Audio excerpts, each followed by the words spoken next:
Sa sobrang gulat ko at takot na baka marinig ng mga tao sa kanila ang apelyido ko, ay bigla kong tinakpan ang kanyang bibig.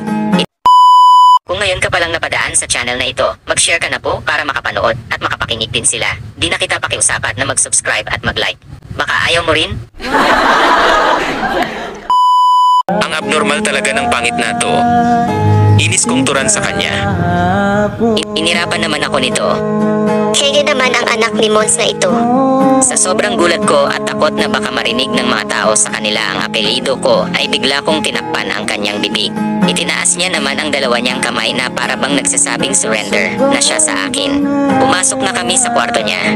Ano ba yan? Puro Snoopy lahat ang paligid. Ang daming stuffed toys at puro Snoopy ito. Leksyon niya yata. Napansin ko rin na napaka-girly ng kanyang kwarto. And it describes her personality. Overall, malaki ang kwarto niya. Anak mayaman kasi, pero hindi naman ako nainggit, no? Shit.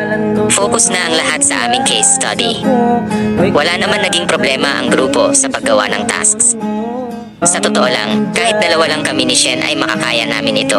Kung may balak kang bibili sa Shopee, dumaan ka na sa link ko sa description ng video na ito. Mataas na ang discount at makakatulong ka pa para tuloy-tuloy paggawa natin ng content. Salamat po. Namin ito. Asset kaya kami ng grupo namin. And to be honest, first time naming magkagrupo ngayong dalawa. Kasi nga lagi kaming magkalaban sa lahat ng bagay sa school. Samantala, nakailang ulit din kaming pinadalhan ng pagkain sa loob ng kwarto. Baka naman pwede mo i-like ang FB at FB page ko para gawaan kita ng next part. Nasa description po ang link agoy ng pagkain sa loob ng kwarto. Shit. Ngunit marahil ay napansin ni Chen na hindi ko ginagalaw ang pagkain ko. Hoy Sean, walang lason yan, kumain ka na. Ang arte mo, pangit naman. Shit, tukso nito sa akin. Panumtuman di kalupahan.